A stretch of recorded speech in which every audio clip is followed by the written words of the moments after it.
I just want to welcome everybody to today's webinar, NEPA in 2025, Rumor, Reality, and the Way Forward.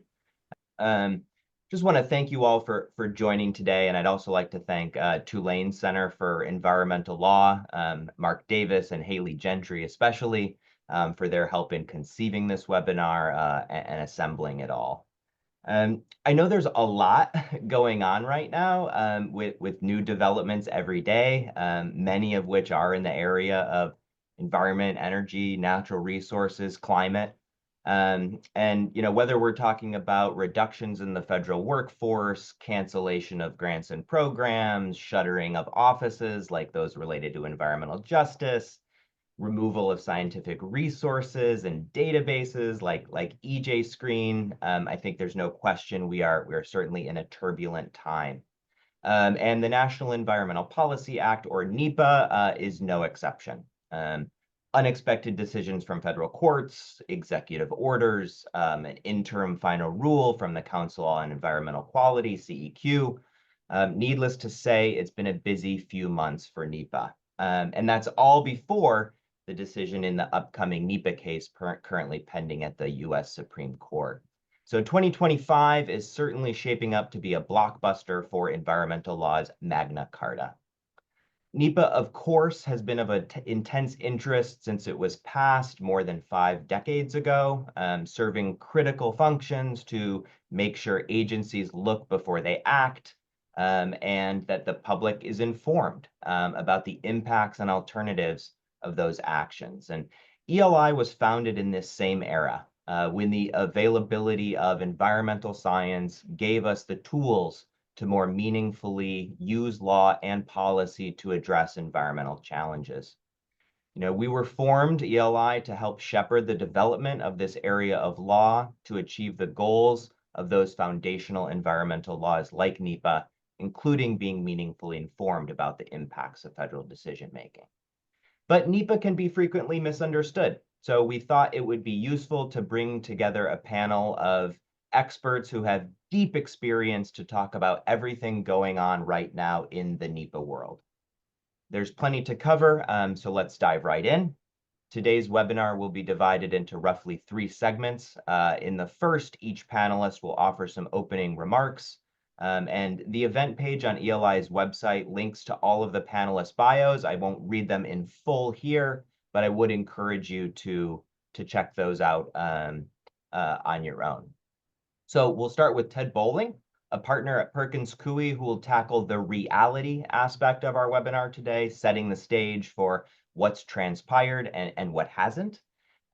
Ted's in a perfect position, I think, to cover this material. He was a trial attorney at the Department of Justice, worked at the Department of Interior, and perhaps of most relevance for today, served multiple stints at CEQ in several roles from 2000 to 2010, and again from 2016 to 2020.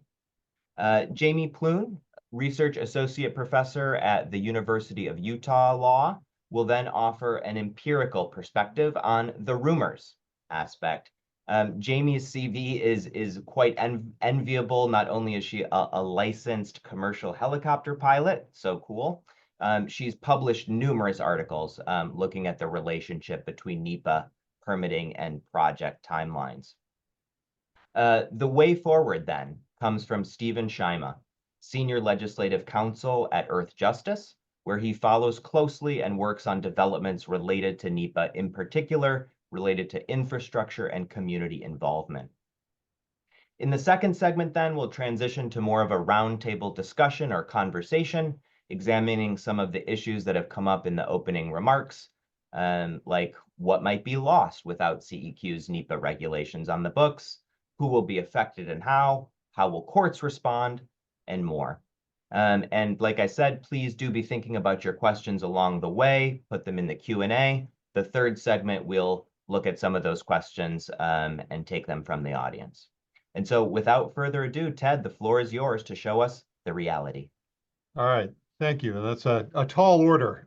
But I'll just sort of set the stage as of, NEPA's 50th anniversary. As a partner of mine said, well, NEPA had become kind of boring. Fairly routine, We'd had no major Supreme Court cases since it should be DOT v. Public Citizen in 2004. We had a NEPA task force at CEQ, and the Bush administration made a whole series of recommendations on how to make NEPA work better. But the CEQ regulations had been in place since 1978. The statute hadn't been significantly amended, and CEQ's authority was largely unquestioned, with a noisome little footnote in City of Alexandria v. Slater in 1999, and some running questions running through there. But then, oh my gosh, I mean, the tsunami has hit. We are in an entirely different era now, starting in 2020, and frankly, January of 2020, when President Trump announced from the White House the proposed rulemaking, which was completed in July of 2020. So a very rapid rulemaking with a fairly long lead time with an advance notice of proposed rulemaking and such.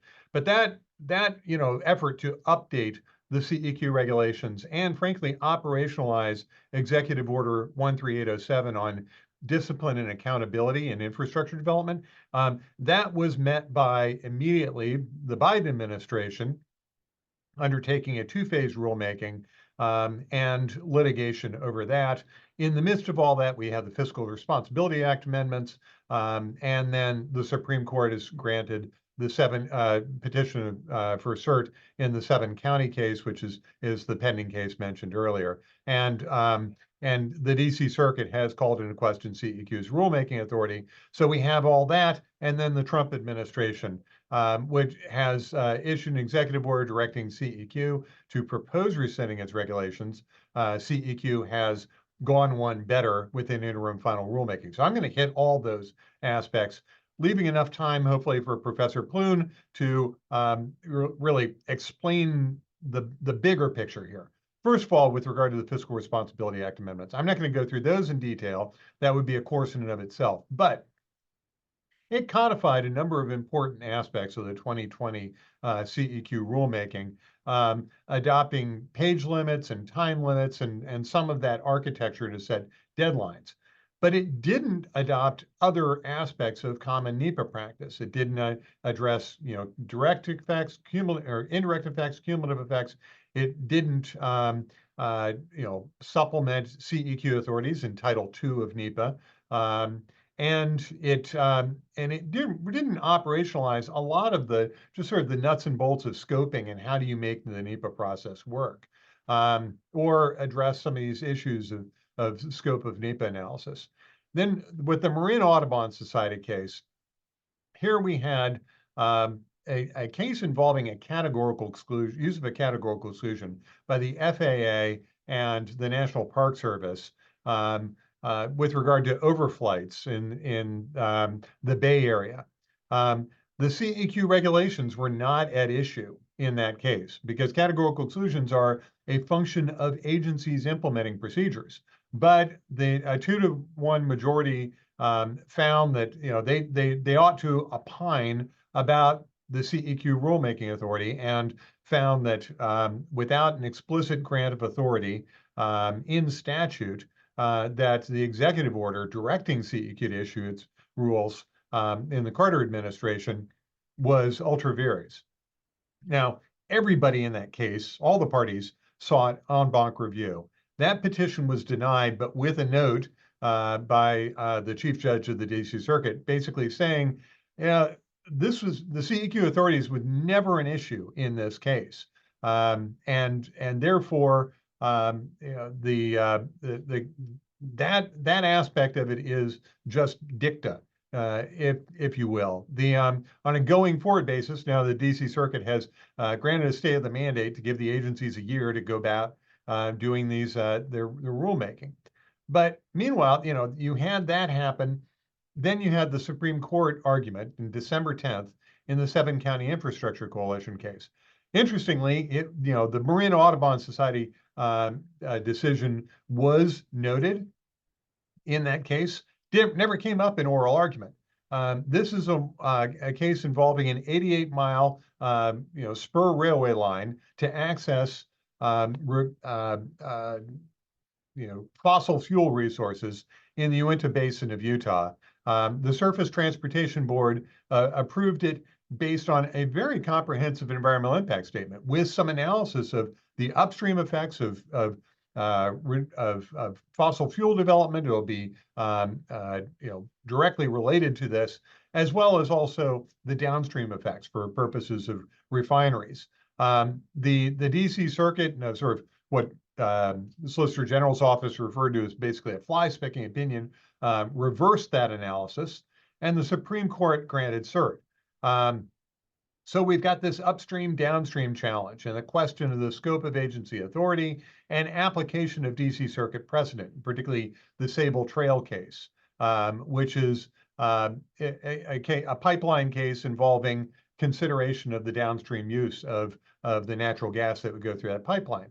The question presented is, how far out do you look in terms of NEPA analysis? The government, the Biden administration opposed certiorari, said it was a poor vehicle for evaluating this. Basically, this is a sort of run-of-the-mill, fly-specking case, not of any larger significance. But the petitioners, and particularly Paul Clement, have argued for a new test. So take the public citizen analysis and go one further, that the reasonably foreseeable bounding of NEPA analysis needs to have some additional limits added to it, both time and geographic scope and the limits of agency authority. The federal government, on the same side of the V with the petitioners, said, no, we don't need a new test. I mean, just this is run-of-the-mill NEPA analysis. We need, the scoping needs to be determined on a case-by-case basis. And of course, the respondents claim, well, you had to evaluate the greenhouse gas emissions, the environmental justice considerations, because they're reasonably foreseeable. Fairly clearly, the respondents are probably not going to win, but there are a couple interesting alternative ways in which the Supreme Court could come out. They could go with a narrow approach, just, application of their case law going back to the Kleppe decision in 1976, which basically was codified in the 1978 CEQ regulations, or they could go with a new test. You have the two former DC Circuit justices questioning, when do we really need a new test here? And other justices saying, we don't quite understand what this new test is or how it works. So we'll see how that comes out any day now or any week now. But in the meantime, the question of CEQ authority never quite came up. Certainly the Fiscal Responsibility Act amendments were noted, because they're going to be applicable. But the first day of the Trump administration, amongst the many executive orders issued, Section 5 of Executive Order 14154 revokes the President Carter's executive order, which was the basis for CEQ's NEPA regulations, tells CEQ to propose rescinding its regulations, and then also approving new agency-specific implementing regulations to expedite permitting approvals, prioritize efficiency over other purposes. So that's the road we're on right now. Subsequent to that executive order, but without any reference to that executive order, we had the ruling in the North Dakota by 21 states sued against the Phase 2 CEQ rulemaking, claimed its provisions for environmental justice, climate change considerations, and other aspects were in excess of CEQ authority, asking for a plain reading on the scope of the statute based on Loper-Bright, and they also did supplemental briefing on whether CEQ actually had authority in light of the Marin Audubon Society case. And the North Dakota court awarded summary judgment to the states. It held that CEQ's rules were ultra vires. However, only the Phase 2 rules were challenged. So it went into an alternative rationale, sort of walking through the Phase 2 rulemaking, and in some ways upheld CEQ's authority. But first and foremost, it felt it found that without an explicit grant in Title II of NEPA of rulemaking authority, CEQ's oversight of agencies, provisions there, as well as also the history of congressional ratification and reliance on CEQ regulations was not enough to overcome the requirement for an explicit grant of rulemaking authority. As I said, it also had backup rationale and noted that if CEQ does have rulemaking authority, well, certainly it can operationalize executive orders like President Biden's executive orders on environmental justice, climate change, what have you. That would also portend or allow for the Trump administration to direct via the NEPA process implementation of the energy dominance executive orders. The court also found that there's no consideration of global effects under NEPA, notwithstanding, frankly, explicit language with regard to concern for the biosphere in the statute. So what's the current state of play? As of today and up through Friday, the actual rules applied would be the 2020 CEQ rules as amended by Phase 1 rulemaking. So the status quo ante as of June 30th, 2024. It's important to remember that that Phase 1 rulemaking reinterpreted the definition of effects to include the familiar trichotomy of direct, indirect, and cumulative effects. It also reverted back to the 1978 definition of purpose and need, eliminating explicit reference to goals of applicants. But that's all scheduled to go sort of by the board because we're off in this new world where the CEQ rules are going to be eliminated by virtue of the executive order and the interim final rulemaking. And CEQ is directed to convene a working group and revise agency-level implementing regulations. Open question as to what CEQ is actually going to do there. But we do have indications in a guidance memo that agencies are directed to revise their NEPA procedures within 12 months. Unclear whether they will. Rumors abound that might not actually happen, that we may be just entirely in a guidance-based landscape. But I think it's interesting to see what comments came in on the interim final rule. I mean, no less than the U.S. Chamber of Commerce, advocated for basically bedrock purposes of NEPA to be continued. That what we need to have is they didn't challenge the IFR in interim final rulemaking explicitly, but they did say, it's in our interests and in business interests and the national economy to have predictability in our environmental analysis processes. We should have sound, practical, durable NEPA procedures. And we need the NEPA process to work efficiently. We need to have transparency as to what's required and on what basis. Use dashboards like what we have under the Permitting Council to really show progress, track progress in the NEPA process for infrastructure projects and those sorts of transparency tools. Others like the Western Urban Water Coalition, talked about the other side of the coin. It's like, with the absence of that, with the absence of the CEQ regulations, taking us back to 1977, we basically will have sort of the Wild West of, federal common law, judge-made law. You won't have that unitary or unifying quality of CEQ regulations. The WUAC recommended that hold off on rescinding your regulations. You can propose to replace them once all the agency implementing procedures are updated, which has been basically the task since the summer of 2020 and hasn't been implemented.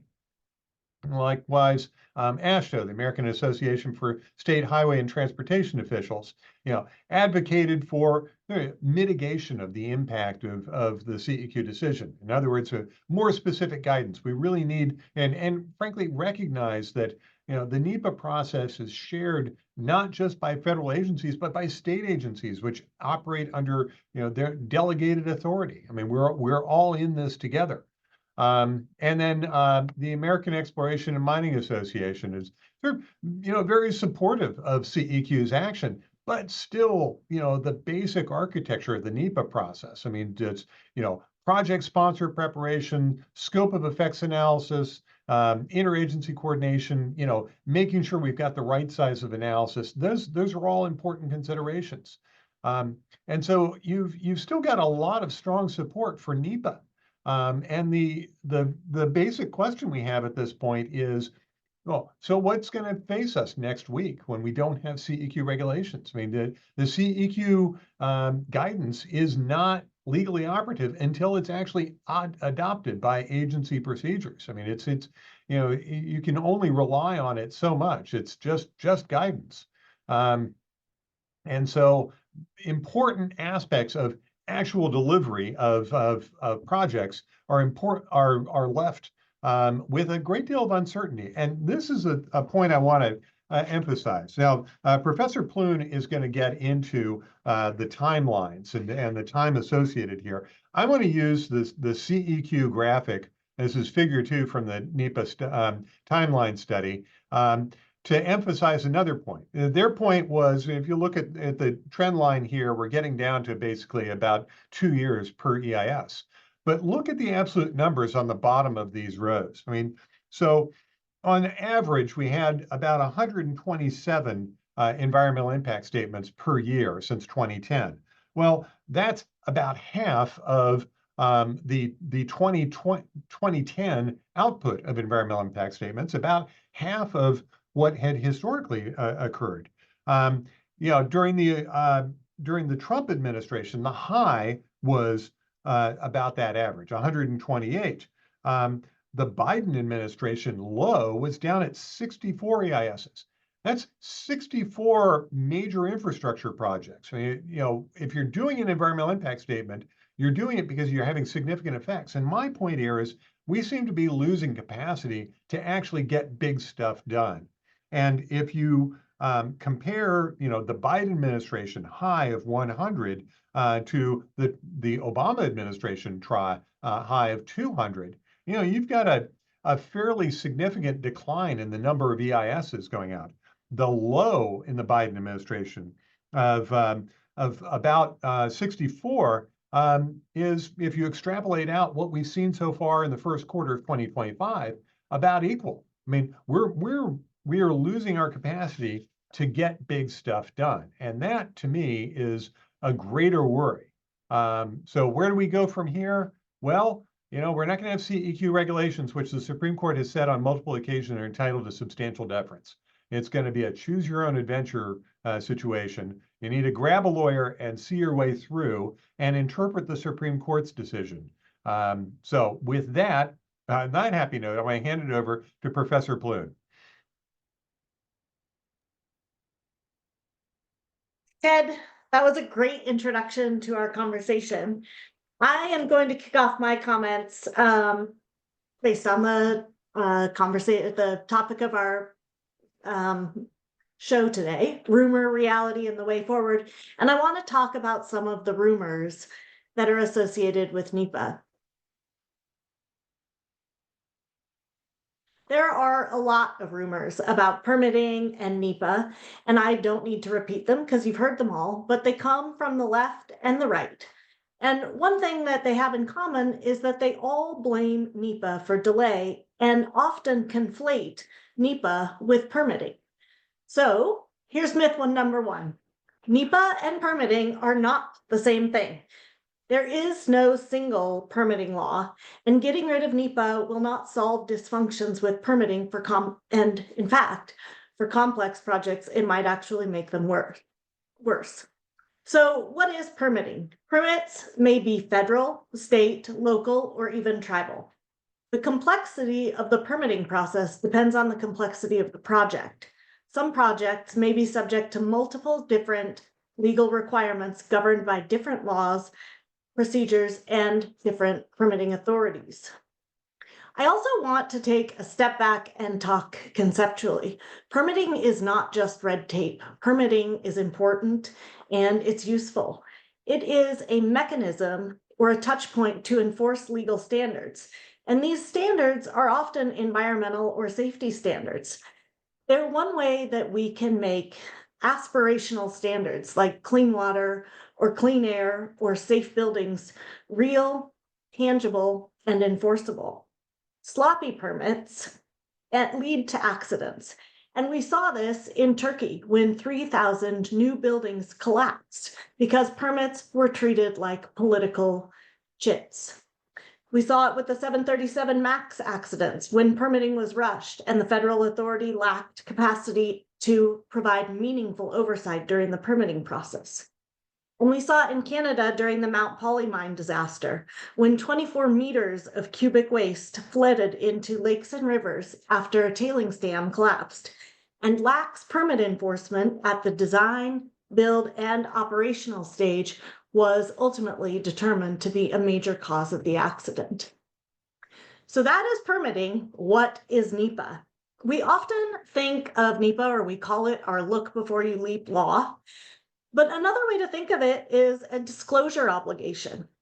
Before society invests resources into a project, the agency approving the project must disclose the potential environmental risks associated with that project. It also operates as a procedural umbrella. As I said earlier, complex projects may have multiple different statutes that apply. And you can see here, this is not even a complete list of all the potential statutes that may fall under NEPA's procedural umbrella. The procedure creates a framework for demonstrating compliance with the substantive standards applicable to specific authorizations. And it can facilitate coordination between different agencies, each of which are tasked with enforcing their relative statute.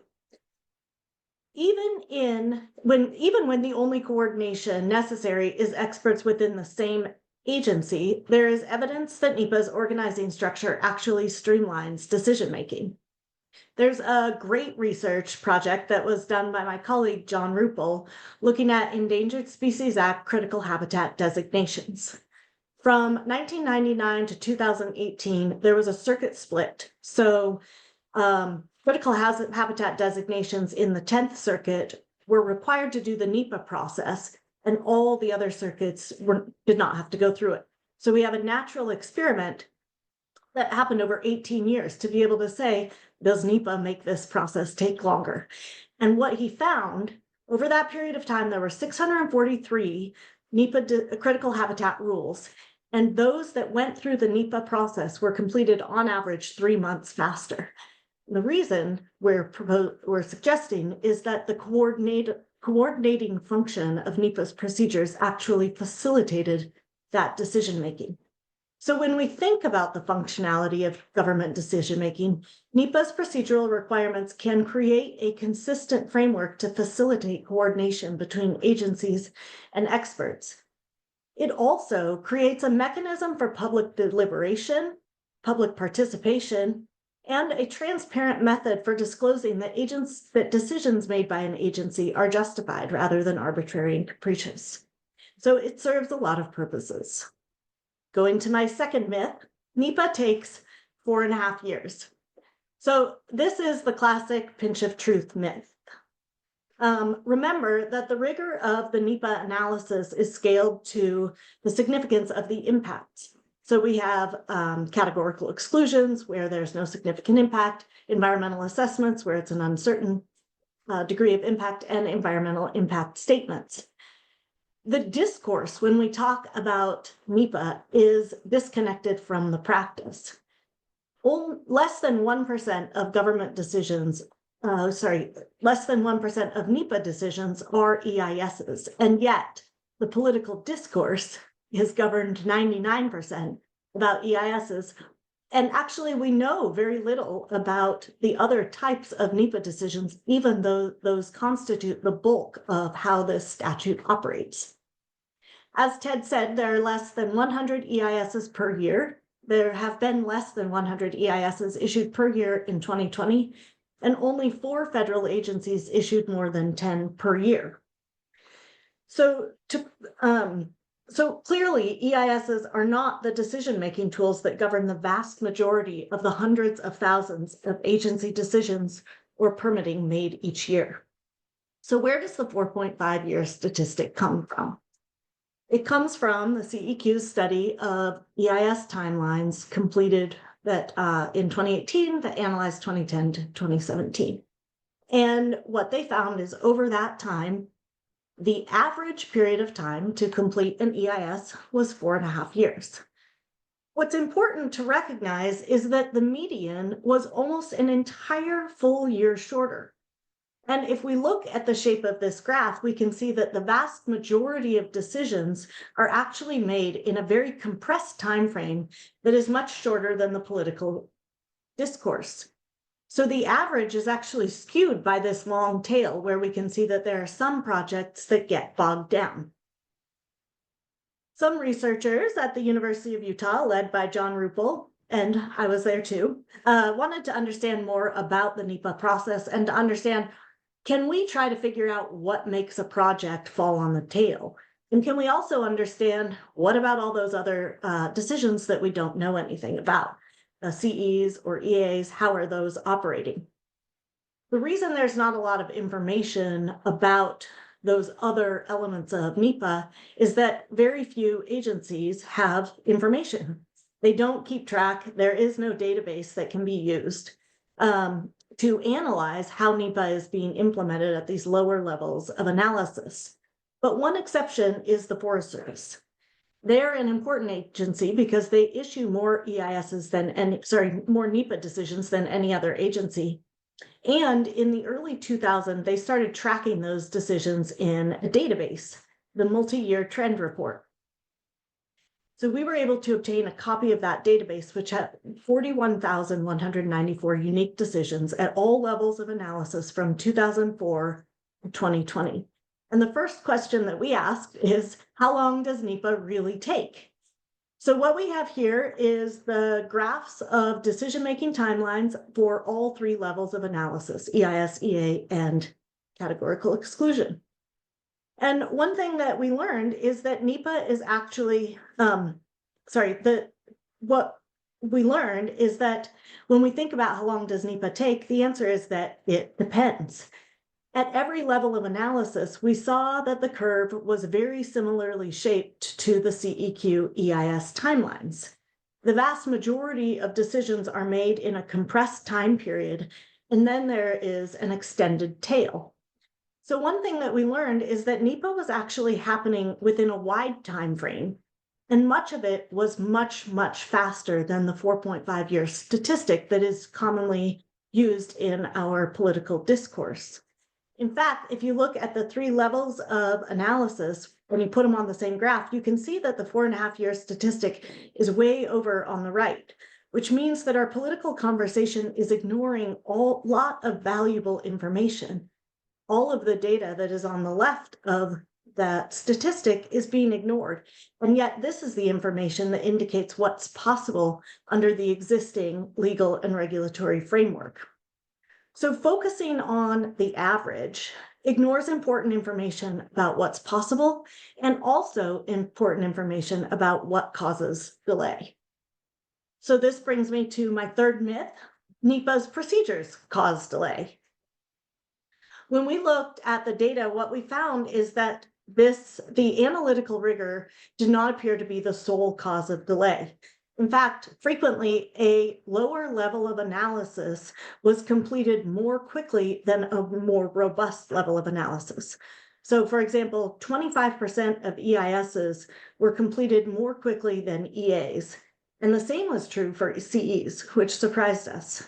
Given the very different levels of analytical rigor for these 3 types of decisions, this result would be impossible if analytical rigor were the only cause of delay. Instead, what we found is that the best explanation for why a project would get bogged down or fall on the tail were influences that were external to the NEPA analysis. Those sources of delay were a lack of agency capacity, people, not enough people, expertise, not enough people with the expertise that you need to make a decision, or variable budgets or insufficient budgets. Second biggest cause of delay was waiting for information from an operator. And the third cause of delay, primary cause of delay, was permitting coordination or compliance with other laws. So if we really wanted to get serious about targeting the functional delays in NEPA, we would be looking at ensuring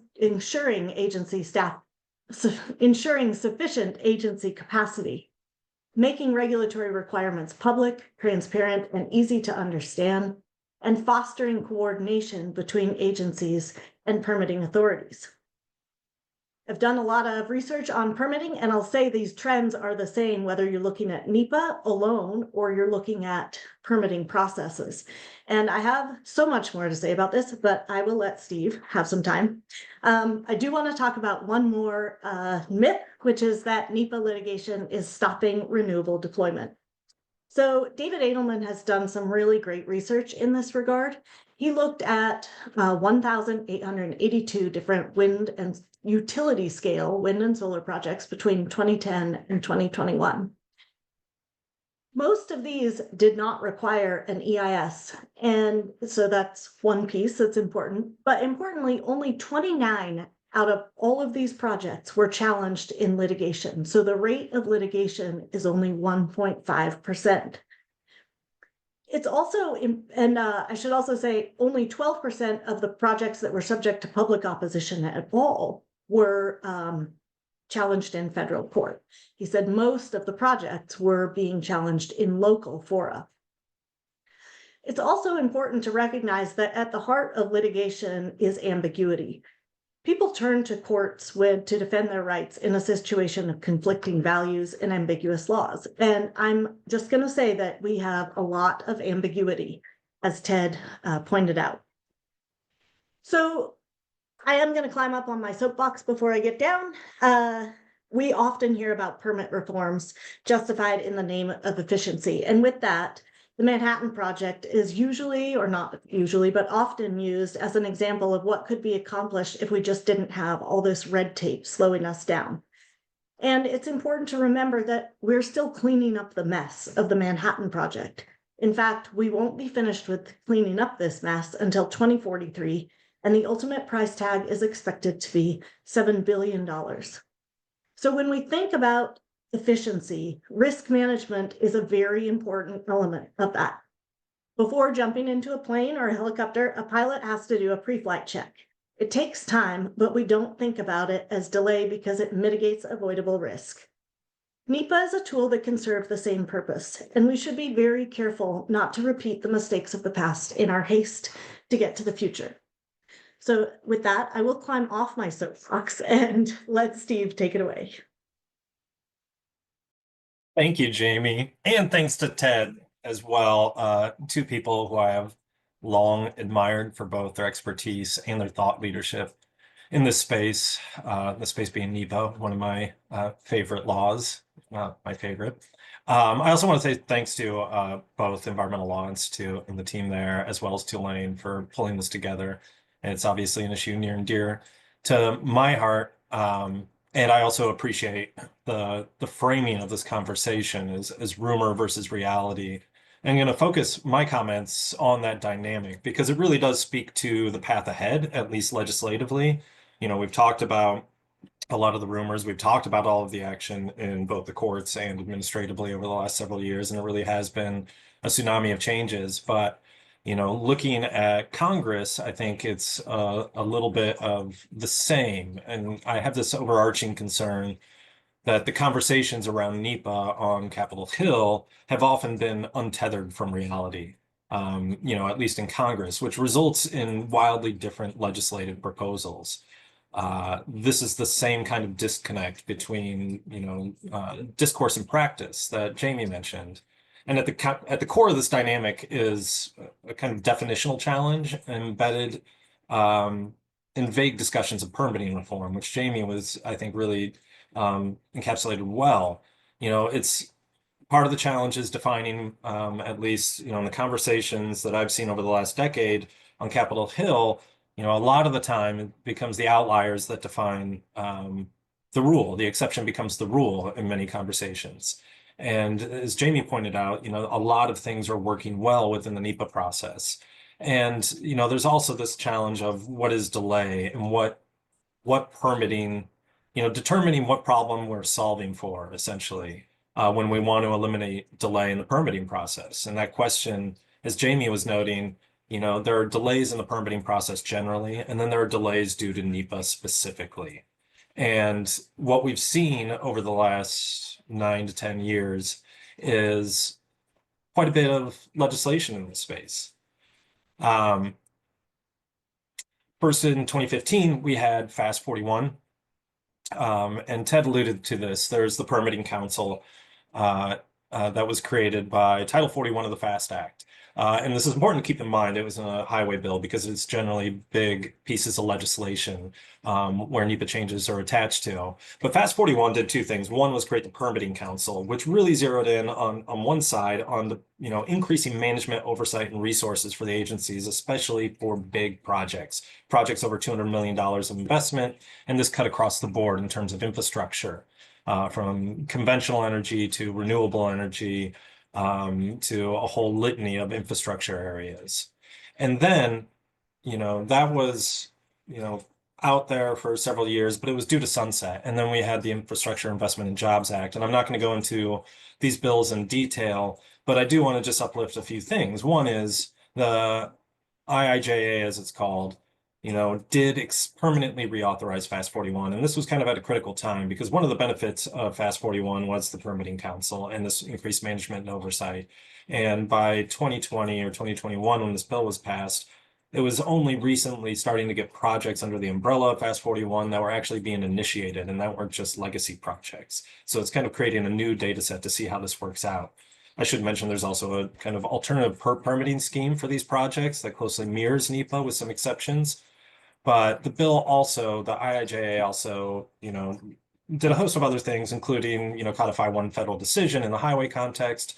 But it was really, parts of it were really focused on NEPA. And then in 2022, we had the Inflation Reduction Act, which was mostly a Democratic proposal and bill. But one of the things that it did was increase funding. And this was historic funding, which is not an overstatement. There really generally is not line items for NEPA and agency budgets. But what the bill did was allocate over $1 billion to several key agencies to improve the efficiency of the environmental permitting process, especially with regard to NEPA, through increasing agency resources, staff, training, leveraging technology, better community engagement, things that we've long advocated for, based on what we were seeing in terms of what are the delays that are actually attributable to NEPA. And as Jamie pointed out, a lot of these can be attributed to things that could be improved through increased budgets and resources and staff and training. And for a long time, and this was documented in CRS reports and GAO reports, NEPA had, in some agencies, had become somewhat of an unfunded mandate where agencies were asked to do a lot with very little.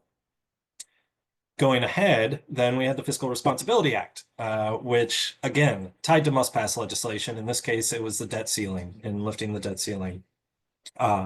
Ted walked through this. These were the first significant statutory changes to NEPA in 50 years, and they were not small. There were quite a few changes.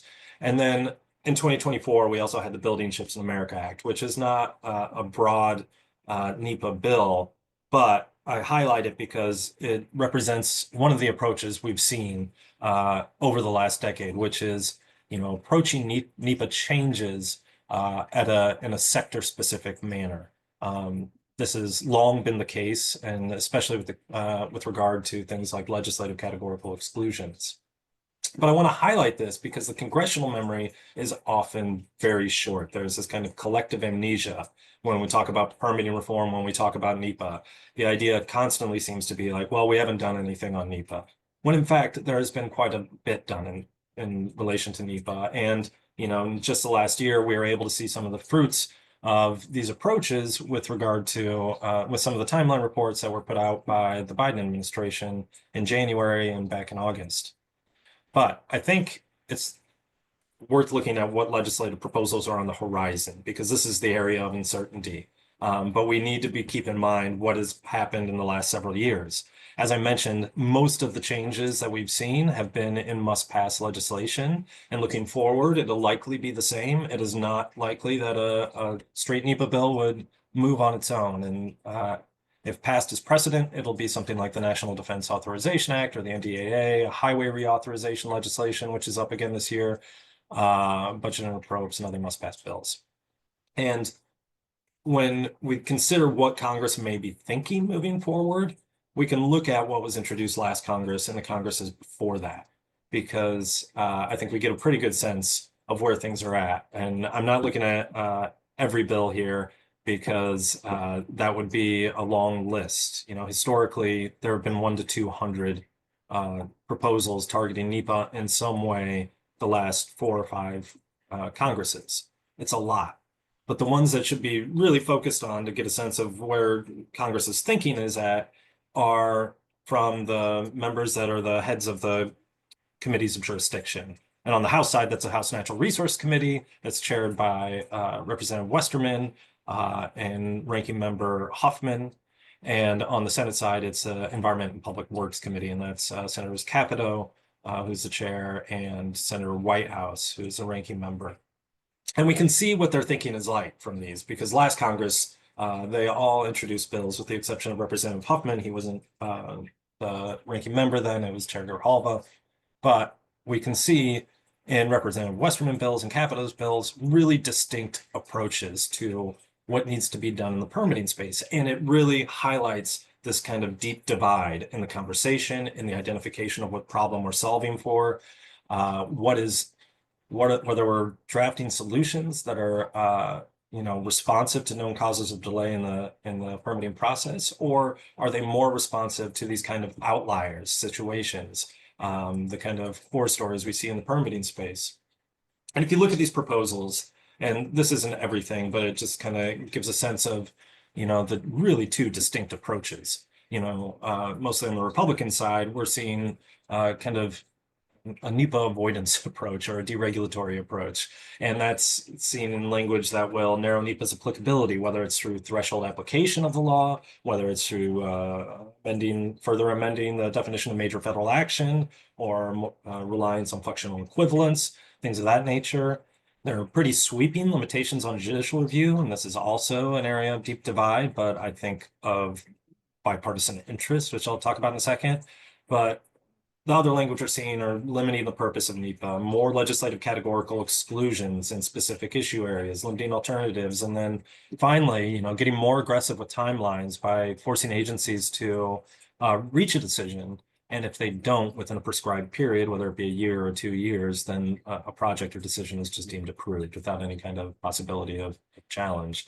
And then, on the Democratic side, and we see these through Senator Carper's bill, the PEER Act, which was introduced with Senator Schatz and Representative Grijalva, this is more focused on things that were outlined in the IRA, increase the funding, the resources, and the training to the agency staff, and improve the technical resources, leverage technology to get to better reviews that are quicker and more meaningful with better community engagement, improve management and oversight.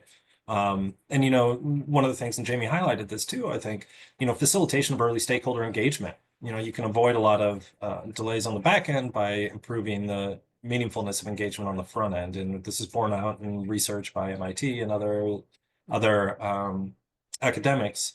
And then this issue of judicial review, where I think the core issue there where there may be some alignment between Republicans and Democrats is on the statute of limitations.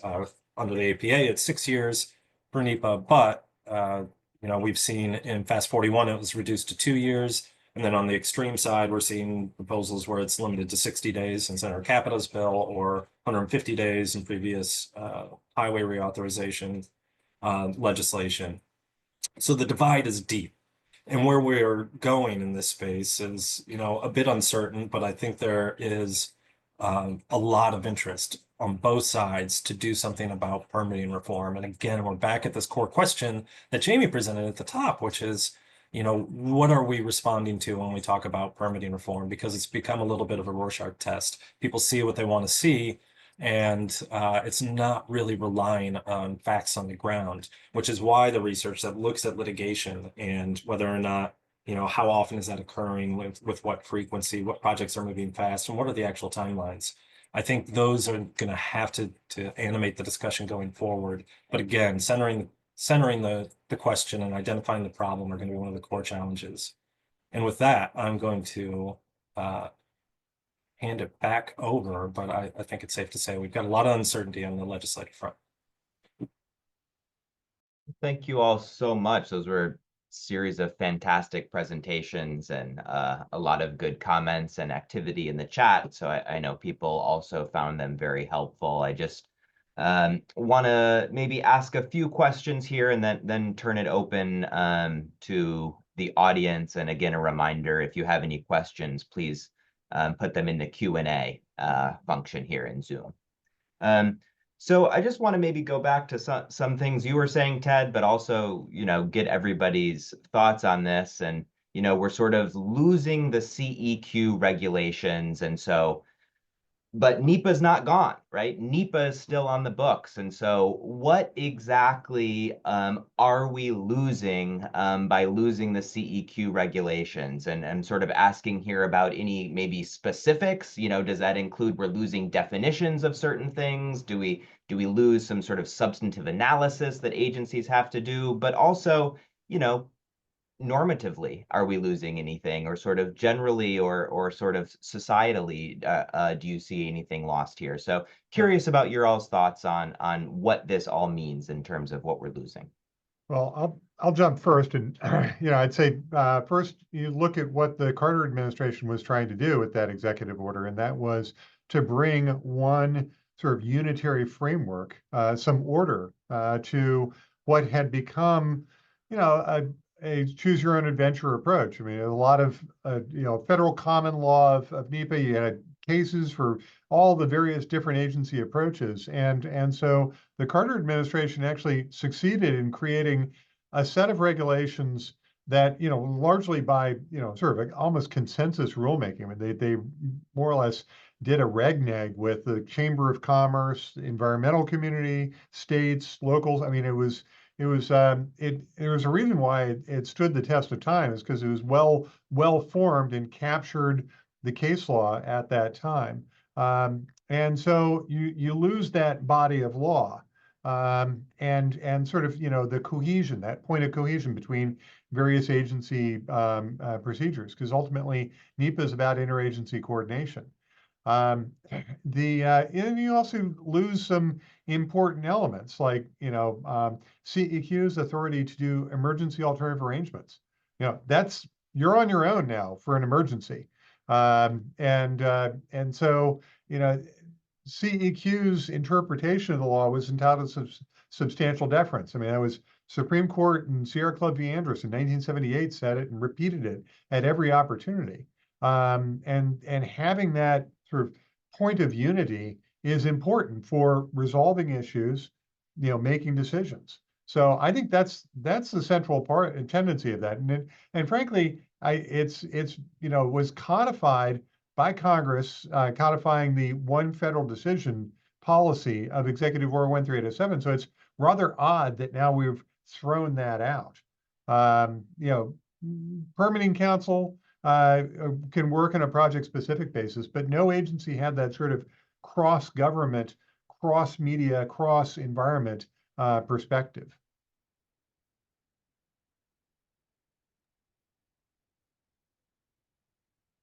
I see Jamie went on mute. Yeah, I'll jump in. I think the other thing that we lose is predictability and stability.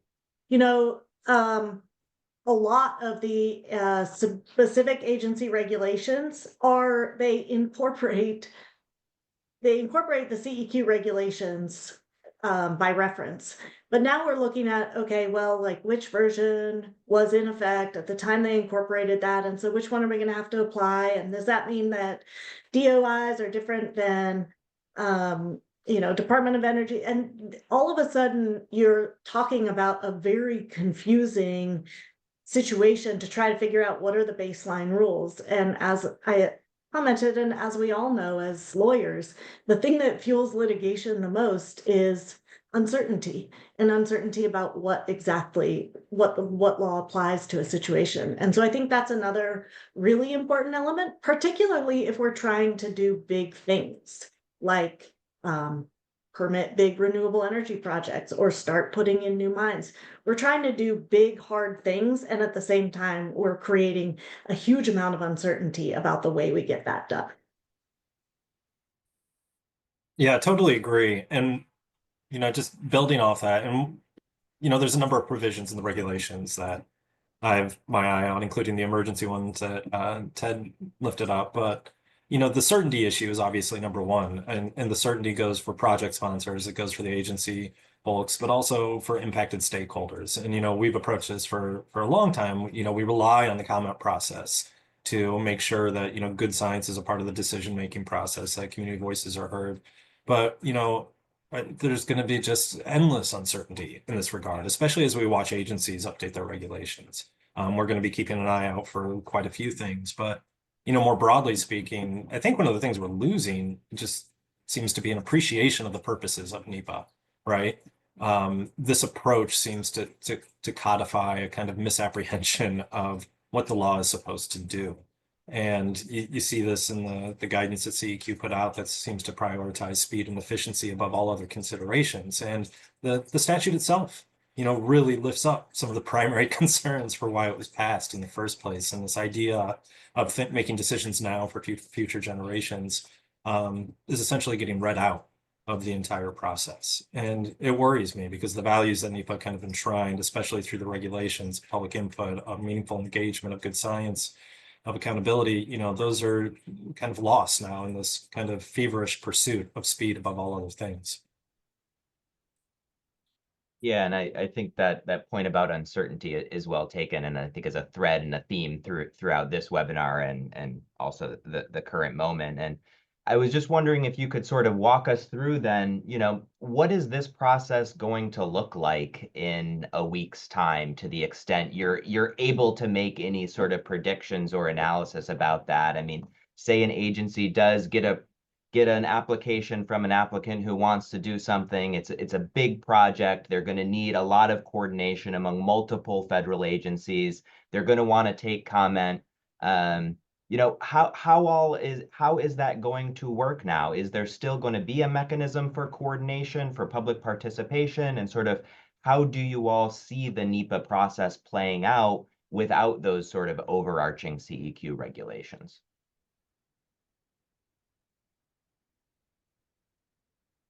You want to call on someone? We're all hiding Whoever from would like to take it first, feel free, Ted, if you'd like to. Oh, yeah, fools rush in where angels fear to tread. Let's say, I frankly, I think that, first of all, the people who've been doing this for a while, they're going to more or less sort of operate on autopilot until directed otherwise. I mean, it's sort of, the established process will proceed on the force of its own logic, without, support of regulations. You'll have the support of case law, largely based on the old regulations. But that just the logic of, people want to know what are the significant consequences, what are the alternatives. I mean, NEPA exists for good reason, because people of goodwill wanted to have this information. I would, unless we all be too dire about this, when you strip everything down to the foundation and start rebuilding, well, there's an opportunity to rebuild it in a new and more efficient way. And, there's all this talk about, AI and CEQ's done its study of ways to better link computer systems amongst agencies and those sorts of things. And, there is a demand for efficiency there that might actually be met in new and efficient ways. But we're going to go through some, a painful process of testing out what works and what's necessary to meet that, central demand of tell me what are the significant environmental consequences, the ones that a reasonable decision maker would want to know.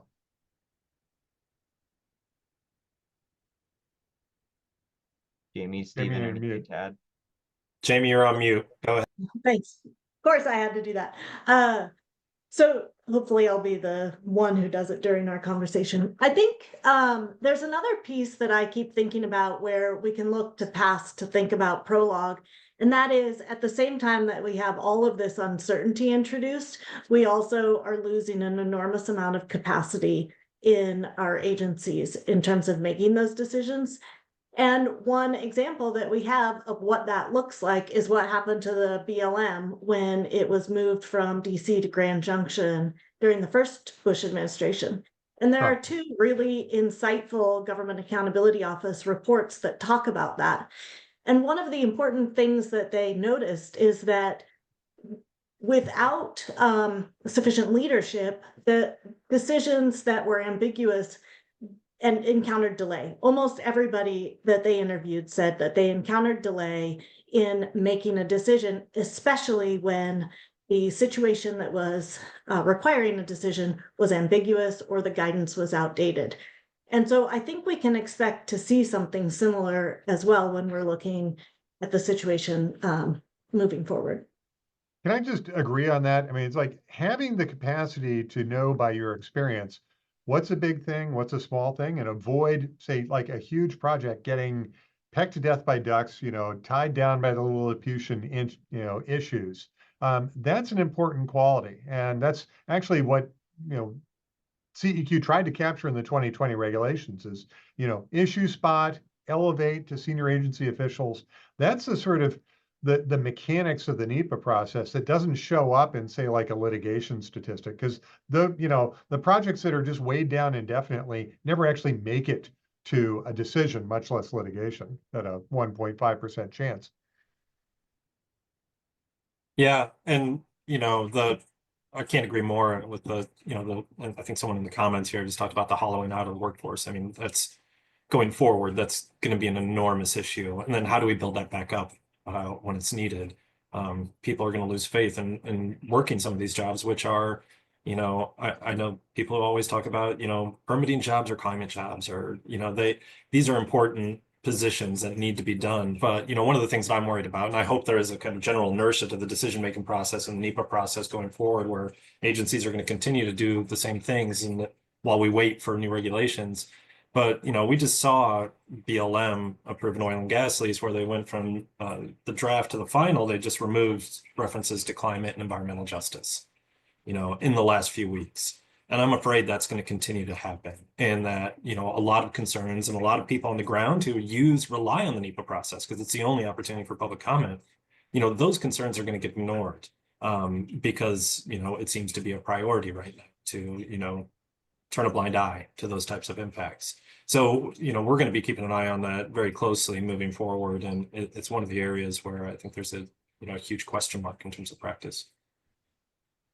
Yeah, and you don't have someone looking at sort of across the whole entirety of government, right? Like Ted said in the beginning, sort of looking at what all of those look like. And the sort of the game in town now seems to be that, agency NEPA regulations are going to be really where the rubber meets the road, and a lot of development happening, I think, in the next several months around that. And so just want to ask one question about, do we know if there's been a working group established at CEQ to look at this? Sort of, is another commenter in the chat said, is this going to lead to sort of a balkanization of agency NEPA regs? And so where do you see, or how do you see the sort of agency-specific NEPA regs playing out? What should people be looking for in the coming sort of year or so as those get developed?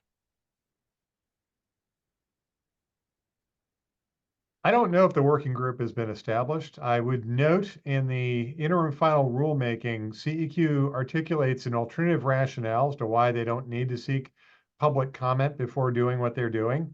And that's kind of ominous, or actually that's very ominous because they're, transparency in the NEPA process, including, just the creation of agency NEPA procedures. I mean, opening that up for public comment has been an important part of, establishing good broad-based processes and procedures for the permitting process writ large.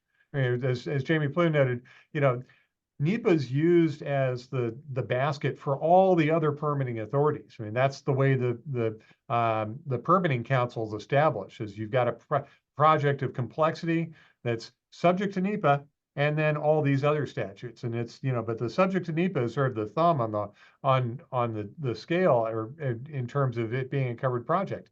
It's kind of foundational. And unless we've got an open, transparent process for creating the new structure, the new structure is going to be mysterious and difficult to work with. Yeah, that's one of the, when we think about the agencies having to update their regulations, it seems like the worst case scenario is there's not going to be much opportunity for public comment. But then the alternative is there's going to be a lot of opportunities for public comment.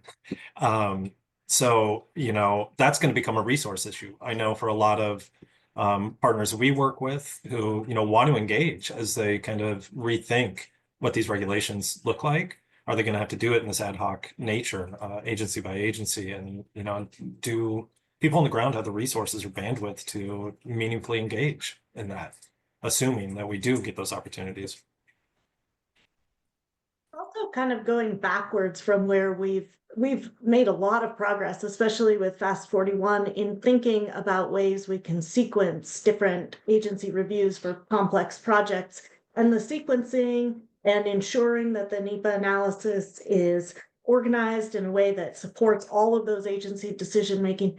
All of that is premised on the basis that we're all trying to achieve the same thing. And if we suddenly have different procedures for different agencies, we're now unraveling the network that has taken so long to create and is actually showing good results when we look at not only timeframes, but also like good decisions coming out on these infrastructure projects. Thank you. Let's turn to some questions in the Q&A. There's a lot of good questions that have been coming in, so try to get to sort of as many as we can in the remaining 20 minutes or so. Jamie, I know you mentioned in your presentation about substantive tribal permitting requirements, and someone's asking in the chat about, how are all these developments impact tribes, and what can tribal leaders do to protect their sovereignty through the consultation process? If you have any thoughts on that. I saw that and I was very worried that question was going to come to me, because I think the answer is we don't know. We don't know how it's going to play out. And I think it is a very important place for tribes to protect their sovereignty and advocate for a participation and the ability to continue with some improvements that we've made, actually a lot of deliberate improvements we've made in consultation processes. And where that goes from here, I don't know. Maybe Steve knows or Ted. Tribal consultation is over and above. That government to government relationship exists outside of the context of any particular federal agency action that is the subject of a NEPA process, but the NEPA process benefits from having good tribal consultation relationships in place. That's how you slot in individual decisions. So you don't create it via the NEPA process, but the NEPA process and permitting processes generally benefit from it. So there again, that's one that for its own reasons ought to exist, ought to continue as both a responsibility of the federal government, as a trust relationship there, and as just good practice. Yeah, I totally agree. And I would just highlight, I think one of the great things, Ted, thank you for looking at the comments in the docket. And I think this is an area where you can look at what the number of the tribes and tribal nations submitted on this docket to get a good sense of, it's a diverse array of opinions, but I think the concerns are well highlighted, especially in the NCAI comments I read. But the docket's, I think, pretty replete with some good information in that regard. Jamie, I'm going to come to you with another one. This is, I think, asking for a little bit of maybe clarification about the delays. And so when you refer to delays caused by NEPA, does that include responding to litigation, alleging failures to comply, or what is the relationship, and how does the litigation play into the timelines? Yeah, it's a great question. In the NEPA database that we looked at, we did not include litigation delays. So those were all decisions. However, some of the decisions, there is other research looking at the requirement to supplement an EIS, the length of time that takes as a result of litigation, which is a side thing. The one thing that I do think is important, that's very hard to document, but we did encounter more in subjective resources that we found during our research, was that when we think about litigation, we're measuring the cases that get litigated. But there's another element of litigation that I think is really important and it's hard to document. And Ted touched on this a little bit, and that's litigation aversion. And so that's something we can't measure, where someone is delaying making a decision because they're afraid that it's going to get litigated. And the best evidence that we found on this was this great series of roundtables that was done by the Forest Service, the National Forest Foundation, on the environmental analysis and decision-making process. So EDM plus Forest Service decision-making. And people there did talk about litigation aversion, this fear that if they made a decision that got litigated, their job prospects would be reduced, that they would maybe not get a promotion. And so they would wait to make a decision until they got detailed or until they got promoted. And then the next person who came to the chair had to make the decision. So I think that's something that's really important to consider. But that's a cultural dysfunction. That's not a legal or structural dysfunction. And the way that we address that is very different. It's not, if you just focus on addressing litigation problems, you're still going to have this problem of litigation aversion. Another element of that is people talking about, they get through, they made their decision, and then it has to go all the way up through the chain of command.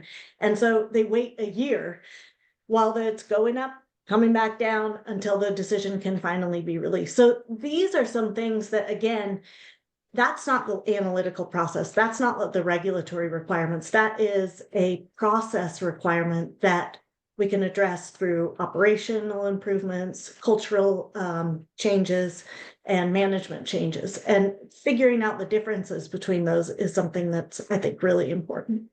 If I could elaborate on that, it was my first decade at CEQ. I ran the CEQ NEPA litigation study, and the survey that we did of all the general counsel's offices, and and tracking every case out there. And frankly, we showed what you would expect, that more often than not, agencies win their litigation.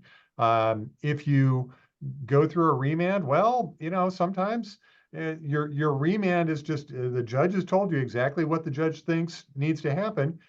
I've seen supplements done in the space of weeks in response to a matter in litigation as necessary. But it's not the worst thing in the world. It's not the end of your federal career, and yet there is that sort of dark matter of NEPA. There's sort of like this fear of litigation that pervades, and you have a lot of fairly inefficient decision making that occurs in this sort of obsession of trying to avoid litigation, including, we've got some questions on timeline here. I just note, an unintended consequence of codifying 1 and 2 year timelines in the statute is I have a lot of clients who struggle to actually get to the quote start of the NEPA process. The feeling that, well, we've got to have a bulletproof document because, once we hit the trigger, we say we've got a notice of intent. We've only got 2 years to get the EIS done. We're like, okay, you can do this. That kind of gets to a larger issue of agency capacity. But ultimately, some of the solutions that Steve identified, sort of like a shorter statute of limitations, that's not going to reduce litigation. That just gets you faster lawsuits. And it doesn't really address the management challenges that are a very real part of just actually getting decisions made and made well through bureaucratic processes. Now, I mind you, both Republican and Democratic administrations have experimented with very successful ways to focus on priorities, get stuff done. I've worked for, secretaries of the Interior who did that. But they don't tend to last longer than the personalities that are driving them. No, there's one other piece I think that's really interesting with litigation. We always talk about NEPA litigation. And I've only seen one study in relation to this, but it was done by Amanda Miner. And she was looking at, again, the Forest Service, but the frequency of NEPA combined with other statutes. There's almost always another legal claim that's brought with a NEPA statute. And she actually broke out the frequency with which the NEPA decision, the Forest Service won or lost on the NEPA decision, separate from the other substantive legal claims that were also brought. And the majority of the time, even if NEPA didn't exist, the agency would have lost on the other substantive statute anyway. So I think that's another really important element that gets lost when we talk about NEPA litigation, is that it's often not just NEPA. Well, a webinar these days wouldn't be complete without a question about data centers and artificial intelligence. And we've got a few comments and questions about that in the chat. And so people are asking, do you think these changes regarding NEPA and the loss of CEQ's regs will affect data center development? We know that many use significant amounts of water and energy. And so to the extent you have any thoughts on that intersection, they'd be most welcome.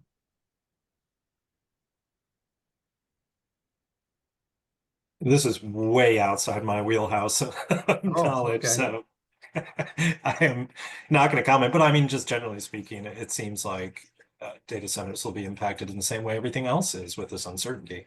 It's hard to know, but maybe Ted or Jamie have more thoughts. I mean, there is this, fascinating problem with so much of the demand increase is attributable to data centers, and where, we've been on this national mission to, convert our energy base to electrify the economy, to increase transmission, increase generation. And yet, so much of the additional capacity is going to feed data centers.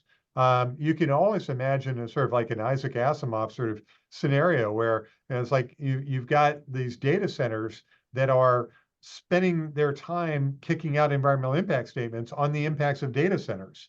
The sort of self-feeding mechanism there with endless appetite. I exaggerate for effect. I mean, ultimately, I think we are going to have to deal with the consequences of growth, including these data centers. It's going to show up in the landscape, in our water use, in our energy use. And ultimately, that becomes a consideration. It might be, down the line in terms of, well, why do we need this transmission line? That's ultimately a question for under the federal, the Federal Power Act for FERC, and their evaluation of, how does this how do we manage all this environmental change? Fortunately, in FERC, you've got an expert agency that, with statutory authority to evaluate these problems. Part of the problem, I would say, is, okay, let's recognize that we have an expert, we have an agency with jurisdiction and special expertise. Other agencies need to basically rely on that reservoir expertise, just as the Federal Energy Regulatory Commission would rely on the Fish and Wildlife Service and the National Marine Fisheries Service for their biological expertise. That's how the process is supposed to work. We need both of those reservoirs of expertise. Just to build off that really quick, it reminds me of the situation with the semiconductor manufacturing facilities. We need to build these things, and we want to see them for a clean energy economy. We need chips, we need all of this. But it was interesting to see the discourse around that in regard to NEPA. A lot of union members, workers who are going to be working at these facilities, who want them built fast so they can have the jobs and have them in their communities, we're very apprehensive and worried about the idea of not doing environmental review of these facilities because they have enormous wastewater impacts. They have PFAS exposure to the workers in the facilities and leaching into the communities nearby. And you have this opportunity through NEPA to be able to mitigate those harms because OSHA isn't strong enough. And you can get these kind of commitments from the project developers early on. And some of those impacts weren't even known until Commerce put out the programmatic environmental assessment. And it's this kind of daylighting of these impacts, and it doesn't mean we have to move slow. We have to meet the moment on these, and it's it's going to be an interesting dynamic going forward, just generally data centers, semiconductors, et cetera. If I could add on to that, it's also the NEPA process is an opportunity for the good actors to basically demonstrate that they are good actors, to distinguish themselves from others and frankly separate the wheat from the chaff. And not hold the good actors to higher standard than is reasonable. Absolutely. Well, I think one thing we can expect sometimes from good actors is mitigation, right? Trying to offset some of the impacts that are described and analyzed. And a good question here in the chat, if any of you have any insight or experience in the context of early engagement that local communities can take in an agreement with a developer potentially or an project applicant, to conduct a NEPA study and incorporate those those mitigation obligations into the permit through the engagement with the local community. And they suggest maybe this is one way of avoiding indecisiveness at the federal level. So any comments about the sort of interplay between mitigation and preparation and communities? Well, I don't know a smart actor that doesn't do that. I mean, you have to operate at the level of, local, the state, the federal, all in sync together. The obligation of the federal agency under NEPA, it is as amended by the Fiscal Responsibility Act, is to oversee the federal NEPA to make sure that that's been done, but not to frankly second guess it all or sort of duplicate it all, but basically use it intelligently. But that if you're a local, say like to Stephen's example, a semiconductor manufacturer. I mean, you're place-based. You've got a relationship with the surrounding community. It's your workforce. It's your municipal and industrial water source, power source, what have you. It's your client your community relationships, and you need to tend to that. And frankly, the NEPA process becomes a way of explaining, here's how we do all that. As well, the public participation element of NEPA is a really important part of kind of telling a project proponent the things that they don't know. The things they don't know about the community, or the ways in which they can alter the design of the project to avoid things that may trigger intense public opposition. And so when you look at projects that were able to move the public participation element forward and deal with some of those comments at the early stage of the project, those are the projects where they were able to incorporate those elements in the design of the project and later have better community acceptance of a project, which reduces litigation. No, totally agree. And I mentioned that earlier. There was a MIT study looking at a long list of renewable projects, and a common theme was early engagement. And that's how you get decisions that are responsive to community concerns, that are durable, that avoid conflict at the back end. I mean, it just seems kind of common sense.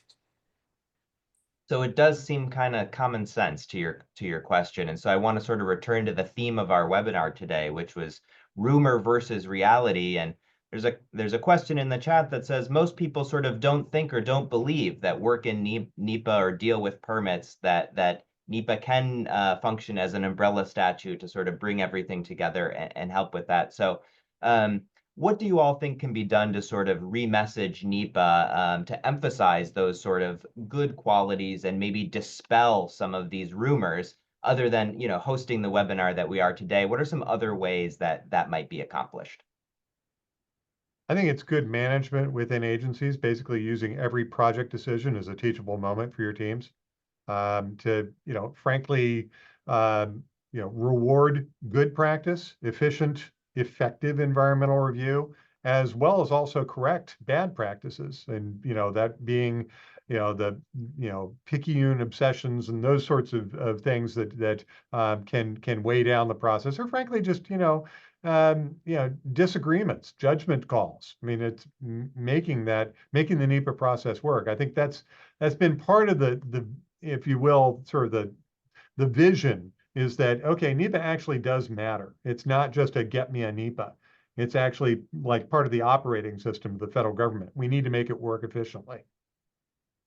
Yeah, I would agree with that. And I was just thinking about this because there's a new book by Michael Lewis, Who is Government? The Untold Story of Public Service. And I think there's a kind of similar story that can be told about NEPA where, there's these quiet triumphs of the law that we just never hear about because people are engaged. You avoid these kind of conflicts, impacts are avoided. And I think one of the core challenges, and it's long been a challenge, I think Jamie and Ted well know, as does Jared, Environmental Law Institute's been involved in this, but we need to make the law vivid. We need to take those stories and those examples and be able to demonstrate what's at stake when we're rebuilding the regulations, when we're in these situations of legislative uncertainty. I think making the case and making it vivid on how this is working on the ground with communities, with impacted stakeholders, et cetera, is a core challenge going forward. But, Environmental Law Institute has a success stories they published at the 40th anniversary. Maybe we could do it for the 55th. I think I agree. I think one of the real challenges is that success is so invisible. And often you actually have to imagine what could, in the best case scenario, you have to imagine what could have gone wrong in order to be able to see the success. Like one example I think of is the Nexus pipeline, where they did public consultation in every community that it went through during the design phase. It resulted in 167 different course alterations for that pipeline. Which never could have been possible if they hadn't done their public consultation before they came up with the design. And that's not to say that everyone likes that pipeline. It's not to say it didn't get suffer from public opposition or get litigated, but the degree to which the amount of opposition that didn't happen is totally invisible, and the harms that didn't occur because of that process are really invisible. And so I think that's an important element as well, is that helping people understand what could have happened and the success that we've experienced, even though what maybe arose, it's not perfect, maybe it's not something that everybody likes, but it doesn't mean that it's a bad result. Very well said, all. Thank you so much for your thoughts and expertise on our webinar today. We're about done. I just want to hand it over to Madison to close us out. Thank you. Jared. Thank you so much, everyone. A huge thank you to our expert speakers for joining us today. Thank you to Ted, Jamie, and Stephen for their fantastic presentations, as well as to Jared for your thoughtful moderation. We so appreciate each of you taking the time to join us and offer your insights on this important topic today. Thank you as well to the Tulane Center for Environmental Law. This webinar was recorded. The recording will be posted publicly on ELI's YouTube channel, as well as on the event webpage within a few business days. So if you missed any portions or would like to rewatch anything, be sure to check that out. The panelists' slides are also available on the ELI webpage right now. If you enjoyed today's program, we encourage you to check out ELI's website, eli.org. You can find resources there, such as our research reports and publications, as well as our events calendar, which lists all of our upcoming educational programming. We also welcome you to check out ELI membership. Members receive access to a wide variety of resources, including exclusive member-only seminars and the recordings of all educational webinars. Thank you so much, everyone. This concludes today's program. We hope you have a wonderful day. Bye all. Take care.